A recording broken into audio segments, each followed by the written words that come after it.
It allows, right now, the administration to price carbon, which I'm for, but I also want to get it done.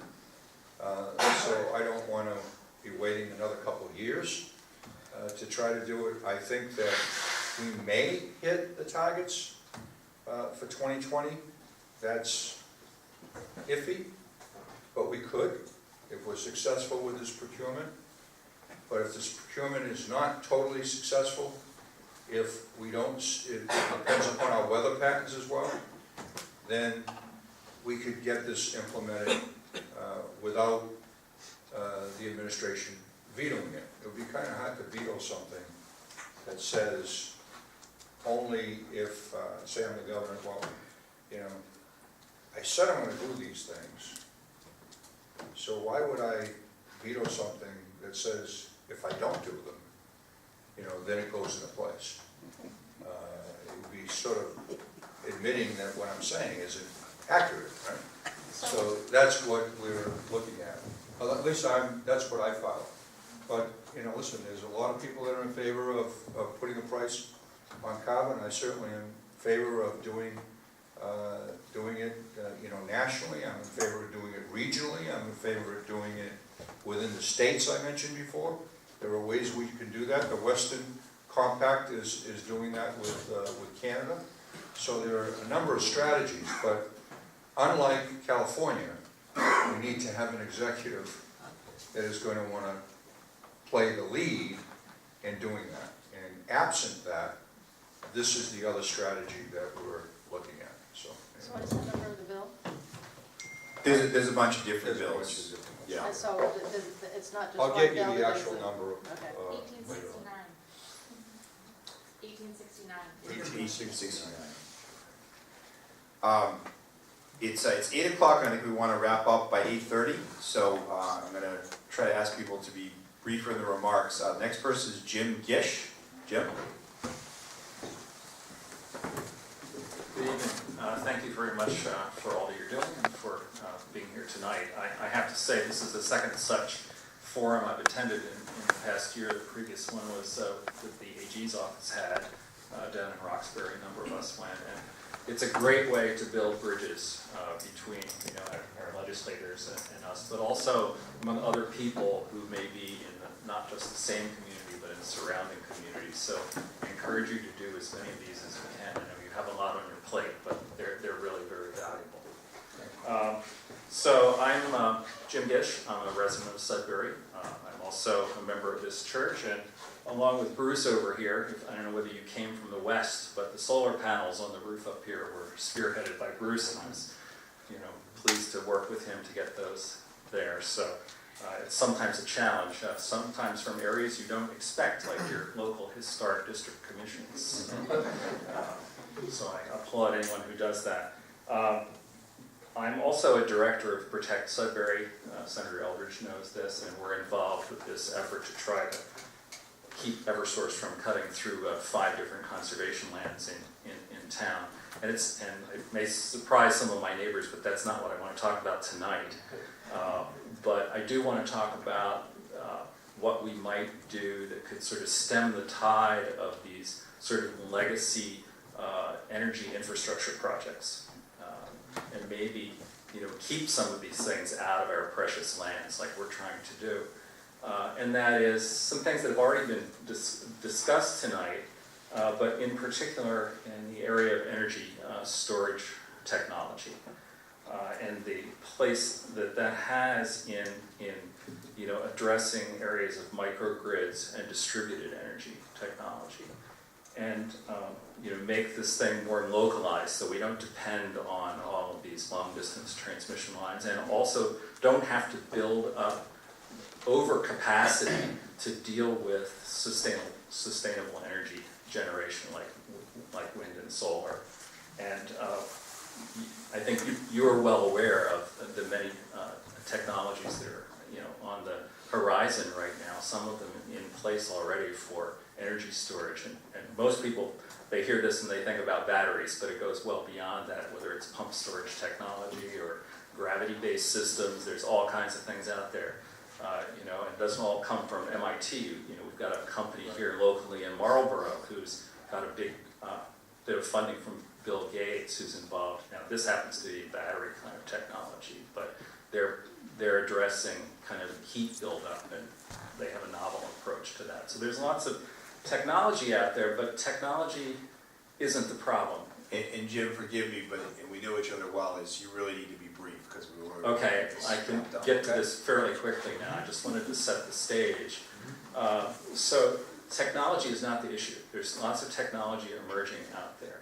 The real problem to adoption are these sort of barriers to entry that go everywhere from, you know, regulations, policy, political will, which I'm happy to see there's more of that building, you know, tariffs and revenue models for the energy companies. You know, they have no incentives to do this. They don't have the tariffs that allow them to kind of do this. So we need a you know, sort of political, government, regulatory environment that doesn't just allow these things to happen, but makes them mandated.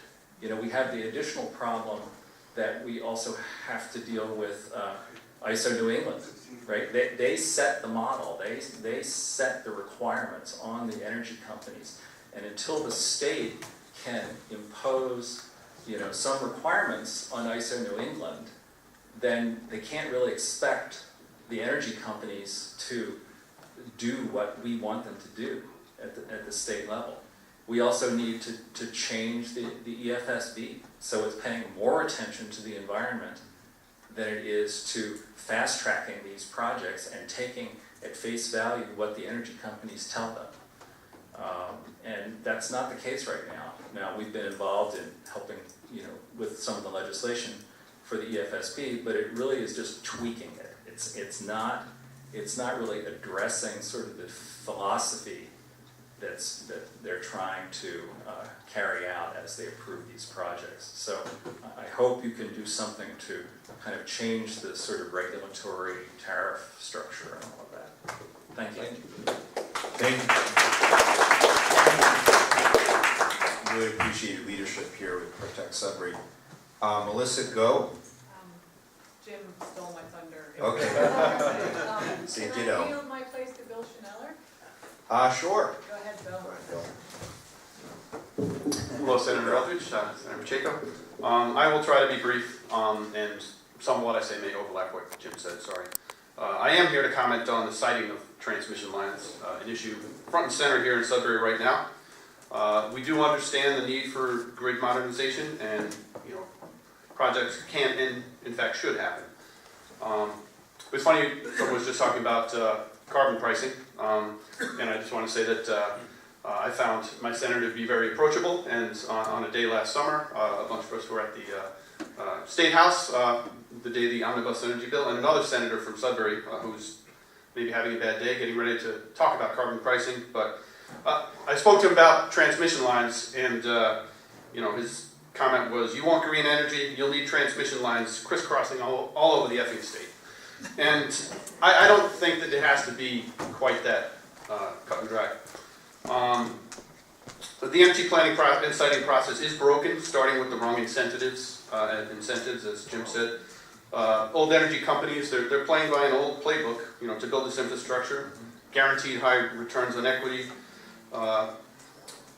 They're executing on a backlog of grandfathered projects, reliability projects conceived, you know, 9 or more years ago before competitive FERC 1000 came along, and not really, there's no competition in those bids for non-transmission alternatives. Underbidding is routine.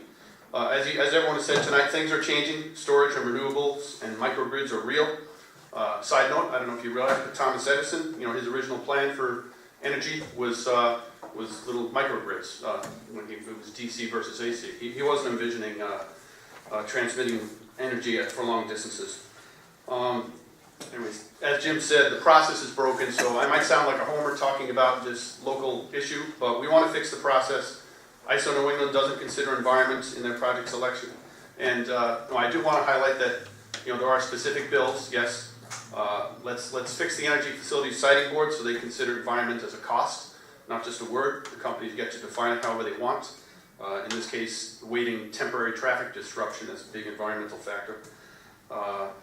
I support the bill that would have energy companies reimburse municipalities for the cost of participating in the prohibitively expensive siting process. Perhaps then they would come up with more attractive plans to begin with that the towns would be receptive to. So simple rule, make it illegal to construct transmission towers where they could fall on a house. It sounds like common sense, but there's a bill this session. And there are some bills about vegetation management once these things are put in place.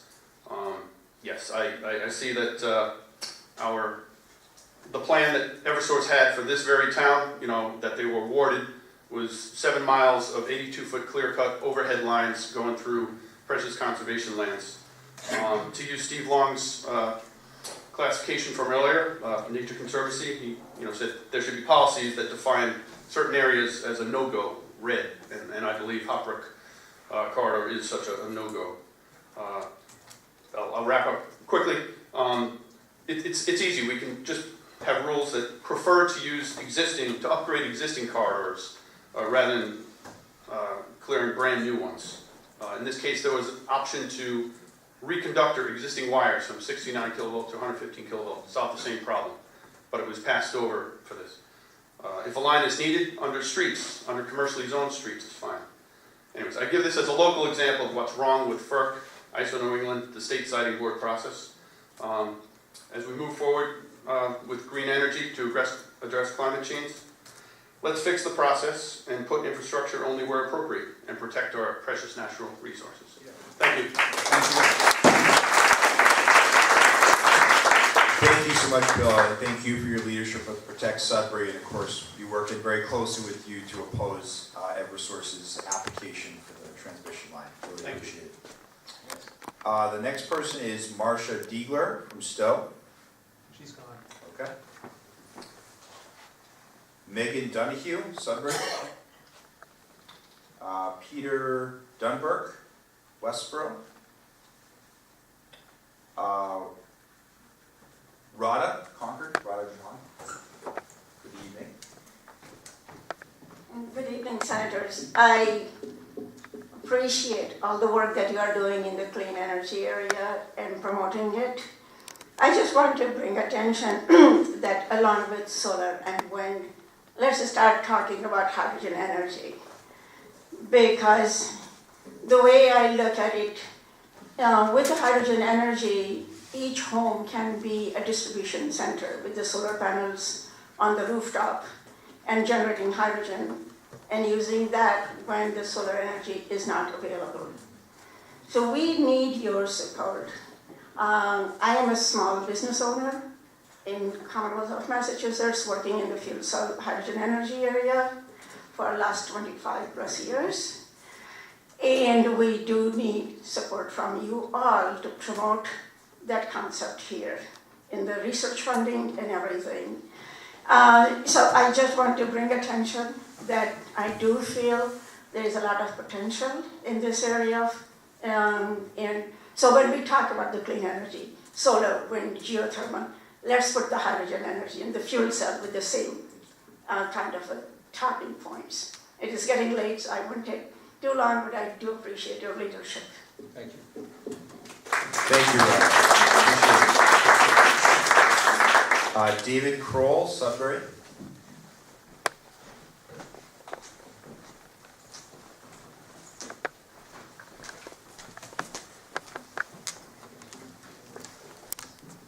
Good evening, and thank you for having this meeting.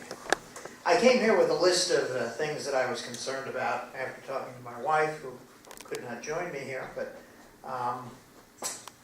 I've heard most of the issues addressed in one way or another. And I was thinking, I said, well, maybe I'll just pass in the interest of, everybody's said what needs to be said. But I wanted to underline one thing that I've heard tonight that I think is really important. There's a lot of concern here. There's a lot of energy here. In some cases, there's anger. I think rightfully so over the way things have been done in the past, and frustration that may continue in the future. And certainly at the national level, we have a lot of worries. When regulatory bodies who traditionally have employed independent scientists are being asked to no longer do this, but instead have people who work directly for industry set policy. That's a little bit troubling.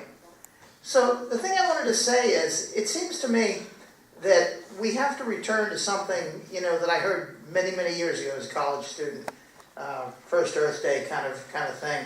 And that was the idea of thinking globally but acting locally. And I think we have to do that, but I think what we have to do is not just act locally. We have to always think globally, but we have to fill in the different stages in between. So I heard talk of things, people worrying about things regional. I want to encourage our political leaders to develop regional strategies, because there's a lot of power when you have regions, when you have whole sets of states and large cities and rural areas all coming together and saying, we can't continue this way. There's power there. And there's power when you have individual activists who show up at meetings like this and say things. So I just want to encourage people, number one, not to give up, to remain energized, to remain justifiably angry, if that gives you the energy to do things, and to look for ways to build networks and alliances to bring technologists together with political thinkers, together with people who are concerned about ethical and moral issues, to build inclusiveness on something. I mean, if we can't agree on the climate and the earth that we all inhabit, how are we going to solve any other problems? So I just sort of want to underline this idea of being local, being involved with what you know about, but at the same time always looking for ways to build alliances with other people, because that's the way that we're going to change things. Whether it's dealing with markets or it's dealing with local planning board, whatever it is, I think that's going to be the answer. Thank you.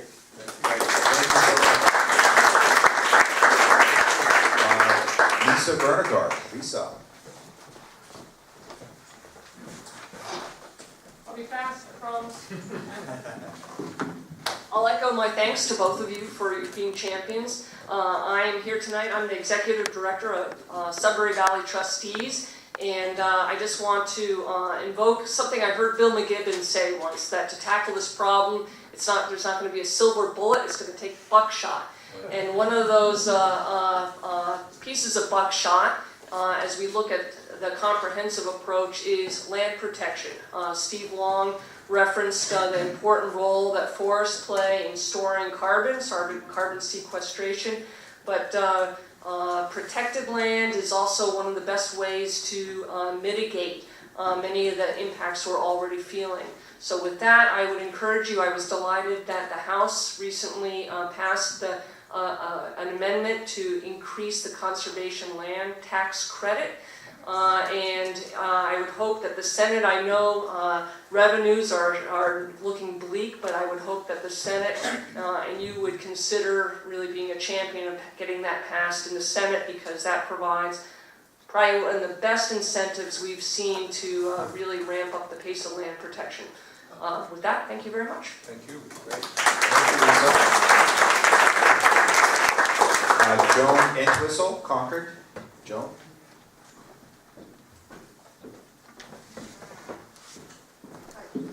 I'm Joan Entwistle from Concord.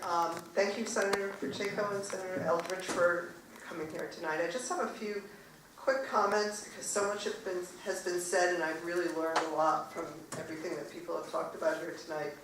I do want to point out there was a mention of the vegetation management on these power lines. I went on a walk and saw the practices that are being used to cut the trees that are highly detrimental to the forests that these power lines go through. In this day and age, we really need our forests to be acting as carbon sinks, and anything that's going to cause the increased degradation of those forests should be avoided. On that line, I do want to see deforestation for biofuels be stopped. I don't think that makes any sense whatsoever. I recently listened to listened to a story on NPR where they are now studying how forests can be managed in such a way that they actually are mimicking an old-growth forest at the same time as they're being selectively logged, so that the forests are now being managed to increase the carbon capacity of the forest as opposed to having it be burned in Europe or wherever it's going. I agree that we shouldn't be building any more natural gas capacity in the state. We need to be stopping the gas leaks and increasing the fuel economy. And I'd also like to speak in favor of the House bill for carbon pricing, Jen Benson's 1726. I think one of the great things about this bill is that 20% of the tax would go back into doing things that will move us forward in the future in terms of energy efficiency statewide, especially helping out low-income people. And the goal, obviously, is that by the 2050, we wouldn't have any carbon tax left because we would be entirely renewable. I don't think that's an unreasonable goal. There was an entire issue of Scientific American that was done in, I think, 2009 that showed basically that the entire world could be off of carbon fuels by 2030. So while that didn't happen because so many countries didn't really get on track with it, so 80% by 2050 is completely doable, and I just really hope we can push that goal sooner rather than later. Thank you. Thank you. Okay, John and Rosella Bender, Sudbury. We're all set. Okay. Alex Williamson, Marlboro. John Carlton-Foss. John.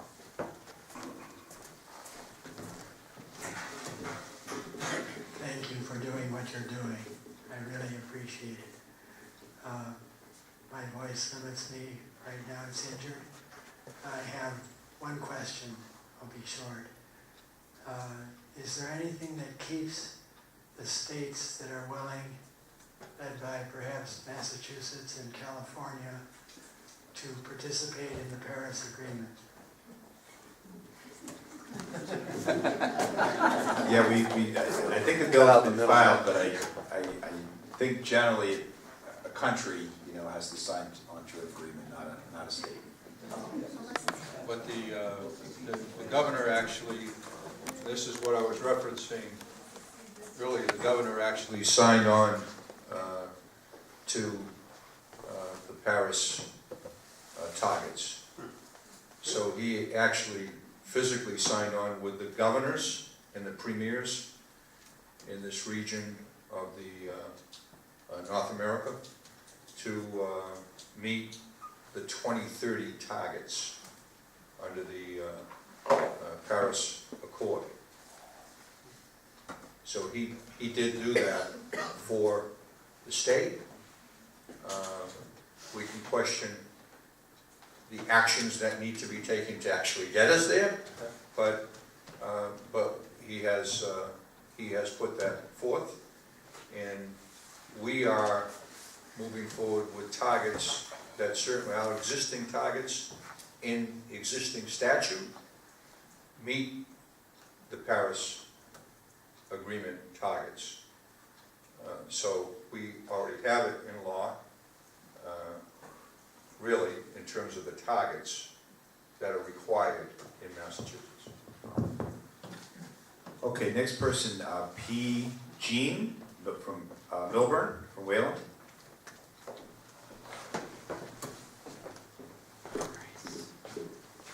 Hi, I'm Jean Milburn from Wayland.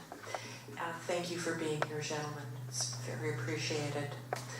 I guess I'll be presumptuous this evening, and I'll speak for the resistance, the group that has formed since Donald Trump was elected to lead our country in some direction that many of us don't understand. I've been a person who's organized a little local resistance group. Right after President Trump was elected, I put a posting up on the internet and invited people to meet at my house to learn about activism. I had 42 strangers show up a week later to sit in my basement and get Activism 101 lessons. A few weeks after that, I had 82 people show up at a friend's living room to do a similar activity. There's great energy in this nation right now to resist things that people see as negative for our country, and one of the big issues being the environment. None of this is news to you, gentlemen. What I'd like to do is encourage you to think about two things. One is this is a time in which paradigm shifts occur. That in order to do your work in the environment, you've had to work in a form of incrementalism. Small steps, and it's worked well, and you've gotten a lot done. But suddenly you're in an environment where people have woken up and will support you in paradigm shift. I don't know how much energy is there. I don't know what you can get done. But if you ever have thought about setting aside time to do an idealized planning exercise, set aside the resistance, the incrementalism, and just say, okay, let's give ourselves a little time to say, ideally, what would we like Massachusetts to be doing to preserve the environment? This is the time. You've really got a window.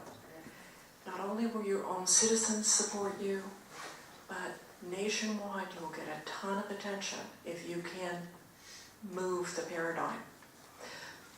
I'll add to this thought a little observation, let's say. I've been to Europe several times in the last year, and they have, of course, as you mentioned, adopted changes in their paradigms for the environment. Some of which I think Americans would find very intrusive and inconvenient. But as I went around and I talked to people about this, talking to shopkeepers and guys who ran restaurants and things like that, I'd say, well, what about this policy? It's really inconvenient, this environmental policy you have here. They could all tell me what the economic benefit was that flowed to them personally and to their community. They understood it. They said, oh no, this is good for business. Oh no, this makes our town better. To the extent that you tie new policies to economic benefits that are visible and understandable by the ordinary person on the street, I think this is the time the paradigm can be moved. Go for it, guys.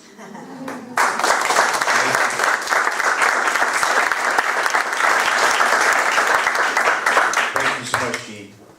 Matthew Coca from Harvard. Ariel Vega, Boston. Janet Johnson, Bolton. Hello.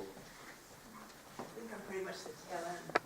There's a few more sign-ins, but yeah. I am Janet Johnson from Bolton, and thank you, senators, for this meeting. I just would like to say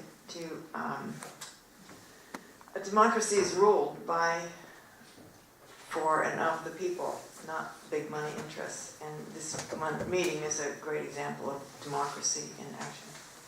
My concern is that the important need to get a handle on climate change is somehow twisted into increased use of microwaves, especially smart meters, which have failed their promise of savings and have caused more health problems. You do not need a scientist to understand how microwaves lead to cancer. If you have a broken bone and it's not healing, the doctor is likely to expose the area of the break to microwaves, which increases cell division and mends the gap in the bone. So we can see what happens with cancer when it gets exposed to microwaves. Cancer is now the leading cause of death by disease in children. In addition, microwaves are confused in the body with melatonin, and thus they cause sleep problems. We also have a rapidly growing number of people who suffer a wide range of neurological problems, memory loss, burning skin, headaches, etc., resulting from microwave and EMF exposure. I hope you will support the smart meter bill that's in the legislature. It's sponsored by Michael Moore, and it allows people to choose not to have a smart meter. Currently, there's a monthly fine for these meters even if a person has cancer or disability from overexposure to microwaves or EMF. It's cost me $400 over the last 3 years to not have a smart meter on my house and to protect myself. There are 5 bills in the legislature this year having to do with microwaves and health, and I hope you will support those bills. Thank you very much. Great. Thank you, Janet. Okay, Richard Vandershear, Sudbury. Okay. Lois Dorr from Wayland. Jennifer Riley, Wayland. Diana Sebra, Sudbury. Okay, got a few more sheets here. Paul Dale from Wayland. Yes, I'll speak, if I may. Yeah, of course. Good evening, and again, as everybody has said, thank you for your time, but I'd also like to admire you for your patience, having suffered through what is an excessively long meeting. But it is valuable. I am, a couple of months ago, became chair of the Massachusetts chapter's Energy Committee. So in that regard, I'd like to share with you tonight sort of 3 priorities that we at the Energy Committee are going to be emphasizing. And in doing that, I'd like to sort of quickly review how we debated and how we selected. There were 4 criteria, basically. The first is, will a particular bill have an impact on climate? The second is, how likely is it to succeed? The third is, will it help build community support? Will it help build a giant advocacy for climate change types of issues? And then the fourth one is, do we have the resources to actually pursue it? So the 3 things that we have selected are 1, the 100% clean bill. That we see as the rallying cry. We've heard a lot tonight about the need for urgency, for immediate action, and for building a lot broader outreach than we have with the people here assembled in the room. A recent Boston Globe poll on this particular topic showed a 12-to-1 ratio of people in support of it. We believe that this is a bill around which we can rally constituents, voters, all across the Commonwealth. So it clearly meets the, will it extend the sort of community role. Second bill, extend the RPS, annual increase. There's a major study being done now, it's nearly complete. It's going to show that even a 2% increase in the RPS is not going to have a significant impact on jobs or increasing investment in renewable. We need a much more aggressive RPS increase. That is a very significant thing that will have a major impact. It's an existing program, as you know. Extending an existing program is a lot easier than trying to do something like carbon pricing. But our third topic is, in fact, carbon pricing. 40%, as we know, is from transportation. We have to begin to deal with the transportation sector. Carbon pricing, as both Republican and Democratic economists know, is probably the single most effective thing we can do. So in terms of what we can do that would have an impact, those strike us as the 3 top things for this legislative session. Now my question to you is, since I'm brand new at this sort of thing, how actually do we get the advocacy to support those initiatives? Is calling a representative really effective? Or do you need to meet in person? And one question I have is, I think we can count on the Senate to do the right things. It's the House where we potentially have challenges. Could you, in fact, maybe invite House reps to join you on these kind of listening sessions? What I've heard here tonight is absolutely fantastic. And I think more people need to hear that. In fact, more House representatives might need to have. Could you extend your committee in some way to be a House-based division? That's just one idea I had tonight. But I really would, if you could comment quickly, what should we do for advocacy? So Paul, I appreciate it. I think you said at the beginning you realized the hour is late, so we'll have to talk about advocacy another time. Okay? Thank you. Thank you. Next person is Andy Peterson, Cambridge. Did I get your first Yeah, sorry for the scribble. My name is Kimmy Peterson. I am from Cambridge, but I'm here tonight in my capacity as Clean Energy Director for the Metropolitan Area Planning Council. So it was nice of Keith earlier to give us a shout out as our current president. MAPC is the regional planning agency that serves the 101 cities and towns of Greater Boston. We represent nearly 3.2 million residents and 1.8 million jobs, and it's nearly half the state's population. For years, MAPC's Clean Energy Department has partnered with its member municipalities to develop comprehensive energy plans, to lead regional collective procurements for energy services, from municipal solar, LED streetlights, ESCO companies, clean vehicle technology, green municipal aggregation, and many more.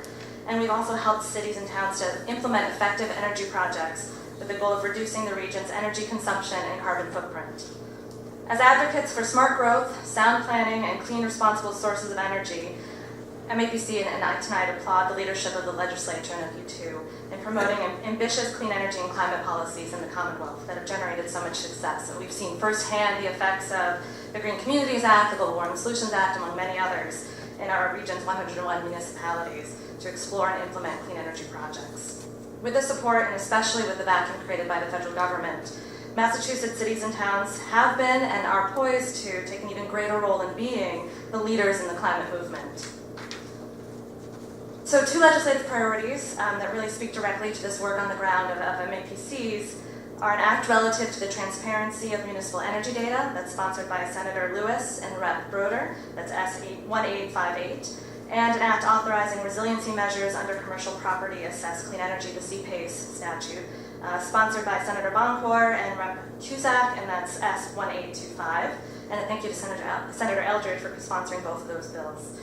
In a nutshell, and obviously to be very brief, the municipal energy data bill is important for cities and towns across Massachusetts so they can have access to accurate and timely energy usage data from utilities as they look for ways to reduce their energy consumption. The second bill would allow property owners to finance microgrids and other resiliency measures under the CPACE statute that passed that last legislative session. Microgrids can increase reliability and ensure buildings remain powered during grid outages. I'd also like to highlight the importance of a top budget priority to my agency in our innovative work with cities and towns, the District Local Technical Assistance Program, or DLTA, made possible by the legislature and the governor, which allocates funds for the program annually through a state appropriation. And DLTA funds are distributed among the state's 13 regional planning agencies to provide cities and towns with technical assistance, helping them move forward with regional collaboration, shared services, those collective energy service procurements that I spoke of, and many other things. And it's essential funding to our work with cities and towns. Lastly, I just wanted to close again to echoing many of the sentiments here tonight. Gratitude for both of your, Senator Pacheco and Senator Eldridge's tireless work to advance the Commonwealth's commitment to addressing the causes and results of a changing climate. I know you share our dedication not only to seeing the state's 2020 and 2050 climate goals reached, but also to seeing the strong GHG emissions reduction limits set for 2030 and 2040 explicitly and mandating those. We at MAPC will continue to push for this priority through our seat on the Global Warming Solutions Act Implementation Advisory Council, and will support legislative efforts as well to ensure Massachusetts leads on and continues to lead on climate. So thank you very much for all of your work and for having me tonight. Thank you. Thank you, Tammy. Thanks for coming out tonight. Rosa Trimby, Wayland. Julie Lieberman, Sudbury. Pass. Ed Norris, Stowe. Thanks for all of you guys having these events. There was one in Ashland before, back at the beginning of April. I'm not sure you were there, but Senator Eldridge was with several other senators. I think it's safe to say that if every state in the country had the same kind of energy, for these sorts of energy issues, we really wouldn't have to worry about this issue and it could happen in the background. Because the entire country would be aiming at zero by, or certainly 80% by 2050. But by the same token, I think it's not an accident that Sanders and Clinton and many other organizations, NREL, talks about 80% reductions in carbon intensity by 2050 as being entirely doable. But when you get towards 100%, it starts to get pretty scary and pretty expensive. And nobody really has a price tag and a firm plan on how that's going to happen. And I kind of wanted to tie together some of the things that Arnie said with someone from the Mothers Out Front, where he spoke about trying to avoid running down a dead end and eliminating some of the solutions by committing to a particular path now rather than keeping it simple. And just saying, these are the mandates that we're going to meet. These are the intermediate targets that we need to meet. And that's where we're going. And then the other issue is the cost, which really is important when you get down to people who are on the bottom end of the income scale. Back in 2014, end of 2013, I bought an electric car, a Bolt, and I had a ground source heat pump put into my house. And I've reduced my carbon intensity personally by 90%, from about 22 tons to 2. And that's largely because my energy is sourced from Seabrook Nuclear. If that's closed, I'm going to be thrown way backwards. I think it's important that we figure out how this is going to be done before we close down plants like that. And the way to do that in my mind is to price carbon, like Barrett and your bill. I think do great work to have a firm plan to tax carbon, take the proceeds and distribute them fairly, either entirely in a dividend, or at least mostly in a dividend with some of it targeted towards things that we really need to do. So I'm skeptical about Mark Jacobson's work talking about a 100% renewable goal being entirely possible. I think he's right, but I've never seen a price tag put on what that would cost. And there's a study that came out about 6 weeks ago. Jenkins is one of the co-authors. I couldn't tell you the others off the top of my head. But it took the 30 studies that had been done since the last IPCC report and crunched all the data on what it would cost. And the cost to go from 80% renewable to 100 is thought to be somewhere between 210 and 280% more expensive. So I'd encourage you guys to support pricing on carbon, regulations that streamline some of these regulatory issues and make renewables more accessible to people in lower income brackets, and keep it as simple as we possibly can towards pricing carbon and not mandating a particular path. Thanks. Great, thank you, Ed. Jim or Jen Bonane, Marlboro. Oh, That must be me. yes, okay. Oh, hi, Jen. Sorry. Hi, no worries. I'm going to be the briefest person tonight. I want to point to successful partnerships of government, business, and grassroots, such as Solarized Communities. I'd like to see more of these initiatives. I think they're great models for clean energy and energy efficiency programs. Thank you. Great, thank you, Jen. Brian Folds. You have. Okay. Okay, Dave Doucette, Marlboro City Councilor. Dave, thanks for coming. Thank you, gentlemen. Thank you for all your effort with addressing climate change. I got a couple of things to talk about as far as renewable energy, the 100% renewable energy go. I agree with him as much as, trying to get to 100% is really hard. That's what's called almost like an absolute zero type drug.